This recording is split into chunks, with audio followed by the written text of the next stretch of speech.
네, 6월 7일 금요일입니다. 모두 매일 예배에 다시 한번 와주셔서 감사드리고 환영합니다. 먼저 기도로 시작하도록 하겠습니다. 하나님 아버지 감사합니다. 저희를 기도의 자리로, 예배의 자리로 다시 한번 인도하여 주셔서 감사드립니다. 하나님, 저희가 이렇게 또 하루도 하나님의 말씀으로 나아가 하나님의 말씀을 듣고 묵상하며 기도로 나아갈 때에 하나님, 저희들의 마음을 다시 한번 새롭게 하여 주시옵소서. 하나님, 저희들은 예수님으로 말미암아 다시 태어난 하나님의 의로운 자녀들입니다. 하나님, 저를 비롯해서 우리 사랑하는 중앙장로교회 성도님들, 그리고 다른 성도님들과 함께하여 주십시고 우리 모두에게 힘을 주셔서 하나님의 자녀로서, 하나님의 사람들로서, 백성들로서, 하나님의 나라로서 살 수 있도록 또 오늘 하루 또한 인도하여 주시옵소서. 또한 몸과 마음이 편치 않으신 분들 또한 계십니다. 하나님, 그들을 위로하여 주시옵시고 그들에게도 회복의 손길이 함께하길 기도합니다. 하나님, 이분들의 힘듦과 그리고 어려움이 상상조차 못할 거라 저는 생각이 듭니다. 그렇지만 하나님 아버지께서는 이 모든 분들을 아시고 이 모든 분들의 어려움, 고통을 다 아시고 계실 거라는 것을 믿습니다. 하나님, 이들을 기억해 주시옵시고 하나님, 이들을 하나님의 임재로 또 다시 한번 인도하여 주시옵소서. 감사드리며 이 모든 말씀 예수님의 이름으로 기도드렸습니다. 아멘. 네, 오늘 찬송가 436장 나 이제 주님의 새 생명 얻은 몸 함께 부르도록 하겠습니다.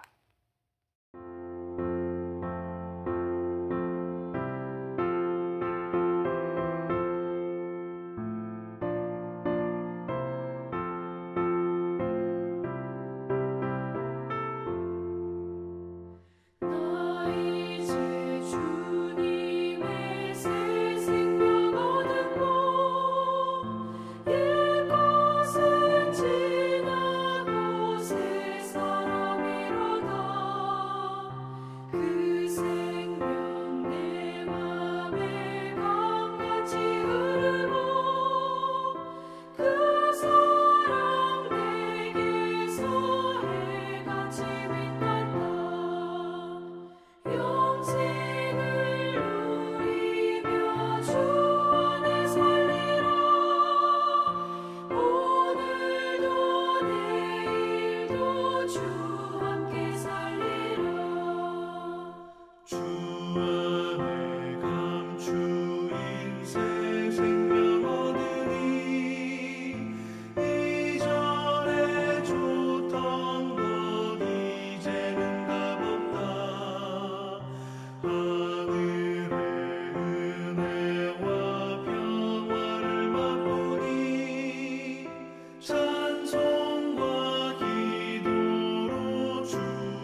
오늘 하나님께서 주시는 말씀은 베드로전서 4장 1절부터 11절입니다. 베드로전서 4장 1절부터 11절인데요.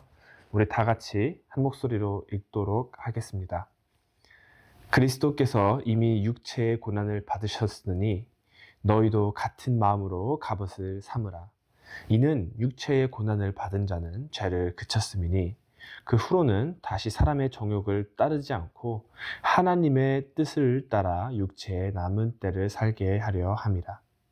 너희가 음란과 정욕과 술 취함과 방탕과 향락과 무법한 우상 숭배를 하여 이방인의 뜻을 따라 행한 것은 지나간 때로 족하도다.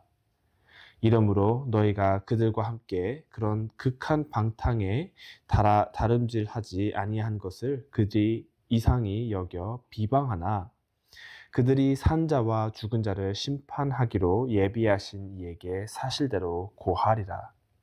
이를 위하여 죽은 자들에게로 또 복음이 전파되었으니 이는 육체로는 사람으로 심판을 받으나 영으로는 하나님을 따라 살게 하려 함이라.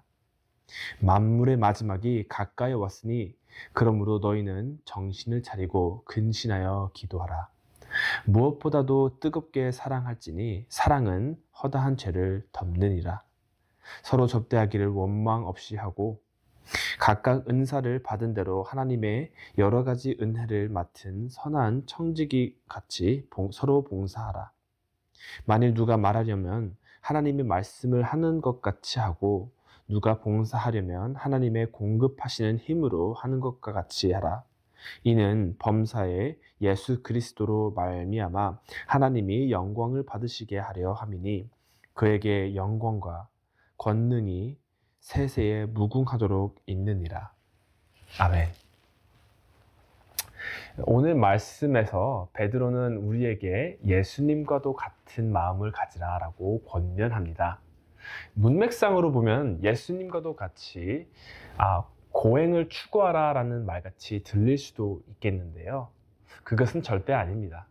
예수님께서 우리를 위해서 십자가에 못 박혀 육체의 고난을 받으셨지만 어떠한 마음으로 고난을 받으셨나요? 하나님 아버지에 대한 굳건한 믿음으로 나아가서 육체의 고통을 받으셨지만 그 이후로는 성령으로 인해 예수님께서는 다시 살아나시고 후에 올라가셔서 하나님 아버지의 우편에 앉아 계셨다라고 성경은 말씀하고 계십니다. 그와 같이 예수님을 믿는 우리 성도님들은, 저와 같은 성도들은 이와 같이 육체의 고난이 있을지언정 하나님의 믿음으로 나아가 하나님의 말씀을 따르고 선행을 하며 다시 살아난 사람으로서 살라라는 것이 베드로의 오늘의 권면이자 말씀입니다. 예수님을 믿지 않는 사람은 믿음이 없어서 고통이 있는 길을 걷지 않을 뿐더러 최대한 피하려고 하겠지요. 그런 사람들은 영적으로 다시 태어난 사람이 또 아니기에 새로운 삶을 살지조차 못하는 것입니다. 구원을 받은 우리는 에스겔 36장 20절에 나온 것 같이 성령으로 말미암아 굳은 마음을 제거해 주시고 부드러운 마음으로 주셔서 복음의 아름다움과 하나님의 사랑을 알게 해주셨습니다. 그러한 우리는 하나님의 말씀을 따를 수 있고 하나님을 기쁘게 할 수 있는 존재로 거듭나게 되었습니다. 또한 삶의 다른 방향으로서 걸어갈 수 있게 되었지요. 다른 삶의 방향으로 걸어간다는 것은 어떠한 모습일까요? 오늘 본문에서 계속해서 보면 베드로는 이렇게 말을 합니다. 하나님의 뜻을 따라 이전 삶과는 구별되게 음란과 방탕과 우상 숭배를 추구하는 이전 삶과는 다르게 반대대로 서로 사랑하고 대접하고 받은 의사로 서로를 섬기며 봉사하고 오직 하나님만을 경배하는 것입니다. 그러한 삶이 우리에게 주어준 또 다른 선택지입니다. 그렇게 우리가 다른 삶을 산다면은 주위는 반드시 눈치를 챕니다. 예를 들어서 제 친구 중 하나가 선생님으로서 어느 학교에서 일을 하고 있었는데요. 이 학교가 정말로 질이 안 좋은 학교 중 하나였습니다. 많은 가난한 가정의 학생들이 모여 있는 곳이라서 트러블도 많고, 어떻게 좀 나쁜 말을 빌리자면 똥학교 약간 이런 느낌이 있었죠. 그러한 곳에서 이제 첫 직업으로서 선생으로서 일을 하게 되었는데요. 하나님을 정말로 신실하게 믿는 친구여서 하나님의 사랑을 실천하고 보여주자, 이것에 초점을 맞추고 계속해서 교사직을 했습니다. 그 친구가 저에게 말해주기로는 학교가 끝나는 도중에 몇몇 학생이 자기에게 찾아와 이렇게 말을 했다라고 합니다. 선생님은 왜 우리에게 절대로 화를 내시지 않으시나요? 우리가 이렇게 나쁜 짓을 하고 선생님께 괴롭히기도 했는데 선생님은 다른 선생님들과는 틀리게 저희를 계속해서 좋게 봐주시네요. 이렇게 얘기를 했다고 합니다. 학생들도 자기가 잘못을 한 것을 알고 있고 누가 뭐라고 하든 개의치 않았었겠죠. 그렇지만 이 선생이, 하나님을 믿고 있는 이 선생이 다르게 행동한 것에 대해서 눈치를 채고 어떻게 하면은 그렇게 행동할 수 있냐라는 의문을 가졌다라고 합니다. 이와 같이 우리가 하나님을 믿고 고난과 역경이 있을지라도 선을 행하고 하나님의 말씀을 따라서 사랑을 하고 베푸고 봉사를 하게 되면은 주인은 반드시 눈치를 챕니다. 얼마나 멋진 일일까요? 이 눈치를 챈 사람들 중에서는 어떠한 사람들은 제가 말씀드린 학생들과 같이 호기심으로 예수님께 다시 나아갈 수 있는 계기가 될 수도 있습니다. 그렇지만 오늘 베드로가 본문에서 말씀하는 사람들은 그와 좀 반대되는 성향으로 오히려 적개심을 갖고 너는 왜 나와 같이 살던 사람이 갑자기 행동을 바꾸냐라며 적대심을 볼 수도 있다라고 말을 합니다. 그렇지만 베드로는 이렇게 말을 합니다. 이러한 사람을 만난다고 해서 결코 두려워하지 않아도 된다라고 말을 하고 있습니다. 예수 그리스도가 다시 이 땅에 오시는 날엔 심판이 있을 것입니다. 예수님께서 말씀하셨듯이 그 마지막 심판의 날이 언제인지는 아무도 모르지만 예수님께서 다시 돌아오셨을 때는 산자와 죽은 자 모두를 심판하실 거라고 말씀하십니다. 우리가 제가 방금 말씀드렸듯이 이 심판의 날이 언제인지는 모릅니다. 오늘 저녁이 될 수도 있겠고요. 내일이 될 수도, 다음 주가 될 수도, 다음 달이 될 수도, 내년이 될 수도 있고 아니면 훗날이 될 수도 있겠죠. 그러나 우리가 이 마지막 날이 언제인지 모른다고 해서 결코 무시해도 되는 것은 아닙니다. 오히려 우리가 모르기에 더욱 신경을 곤둑 서고 베드로가 말한 것 같이 정신을 차리고 있어야 합니다. 제가 어릴 적 비디오 게임을 하던 시절이 있습니다. 물론 지금도 가끔가다 학생들과 저 혼자서도 개인으로서 친구들과도 게임을 하고 있긴 하지만 어렸을 적에 처음 게임을 찾아내서 게임을 시작할 때 너무 많이 했던 기억이 있습니다. 어머니께서는 제가 게임 중독에 걸리실까봐 하루에 1시간만 하라라고 이렇게 말씀을 하시고 제안을 하셨던 걸로 또 기억을 하고 있는데요. 어느 날 어머님께서 저녁을 준비하시던 도중에 재료가 모자라서 잠깐 나갔다 오신다고 집을 비우시게 되었습니다. 이미 1시간 게임을 했던 저로서는 더욱더 게임을 하고 싶어서 어떻게든 게임을 할 수 있지 않을까 기회를 엿보고 있었던 중이었습니다. 어머니가 이렇게 나가시고 난 뒤에 제가 곰곰이 계산을 했었던 기억이 또 있는데요. 이웃집에 가서 재료를 가지고 온다. 그러면 한 3분에서 5분이 되고요. 근처 슈퍼에 간다고 하면은 15분이 걸렸을 거다라고 계산을 했었습니다. 더 길게 마트에 간다라고 하신다면은 아마 1시간 정도가 걸리시지 않으셨을까 이렇게 또한 생각도 했었습니다. 그렇지만 어머니께서는 어디에 가서 무엇을 가지고 오신다라는 그런 말씀이 없으셨습니다. 그냥 잠깐 나갔다 온다라는 말씀만 남겨두시고 집을 비우셨습니다. 그렇게 되면은 제가 어떠한 계산을 하더라도 언제 어머니가 오실 수 있을지 정말 몰랐습니다. 어머니가 언제 오실 수 있을지 모르니까 제가 기회를 봐서 게임을 하려고 해도 언제 오실지 모르니까 마음이 조마조마해서 결국엔 어머니가 오시기 전까지 게임을 아예 못했던 그런 기억이 있네요. 이와 같이 사도 바울도 데살로니가 전서 5장에서와 같이 예수님이 언제 오실지 모르니까 깨어나 정신을 차리라 라고 권면합니다. 예수님이 언제 오실지 모르니 우리가 해야 할 것은 예수님이 오시기 전까지 예수님을 믿고 정신을 차리고 하나님의 의로운 자녀로서의 삶을 살아야 하는 것입니다. 자, 그러나 다른 방향으로 걸어간다. 이거 정말 결코 쉽지 않습니다. 초중고 시절에 공부를 전혀 안 하던 사람이 좋은 대학교 가겠다고 마음 먹고 공부를 시작한다? 정말로 쉽지 않을 것입니다. 성도님들, 많은 믿음의 선배님들 또한 아시겠지만 하나님을 믿는다고 모든 것이 자연스럽게, 은혜롭게, 복스럽게 되는 것이 아닙니다. 하나님께서 저희들의 영을 구해주셨지만 저희에게 하나님의 자녀로서 삶을 바꾸고 또한 하나님을 위한 삶을 내어서 사는 것을 원하십니다. 어떠한 부모님께서 자녀가 로봇처럼 이렇게 딱딱딱 크기를 원하실까요? 모든 부모님들께서는 자녀들이 스스로 생각을 할 줄 알고 스스로 의로운 선택을 해서 잘 자라나시길 원하시는 것과 같이 우리 하나님의 아버지 또한 저희가 의로운 길로, 의로운 선택, 의로운 생각을 하시길 원하십니다.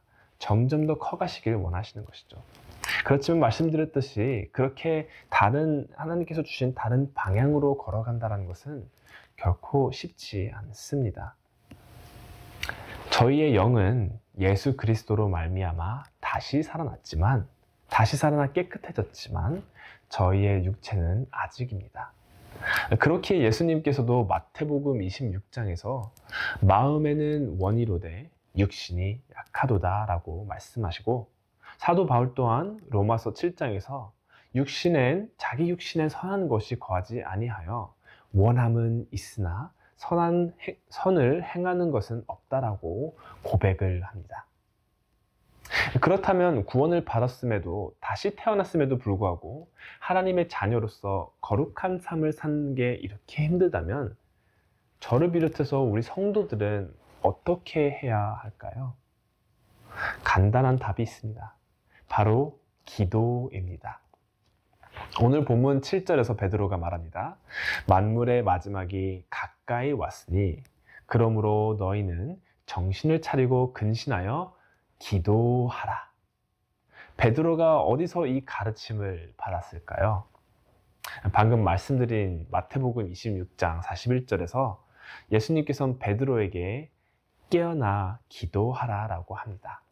그 이유인즉 원함이 있으되 육신이 약하기 때문이다 라고 말씀을 하셨습니다. 예수님조차 그때 바로 그 시절 때 육신의 연약함 때문에 힘드셨을 때 기도를 하셨습니다. 그 바로 다음 날 십자가로 가는 길로 갈보리로 가셔야 했는데 그 모든 것을 아셨던 예수님께서는 전날 너무 힘드셨을 거다라고 생각이 듭니다. 그렇게 육체가 연약하셨을 때 예수님께서 하셨던 것 또한 기도였습니다.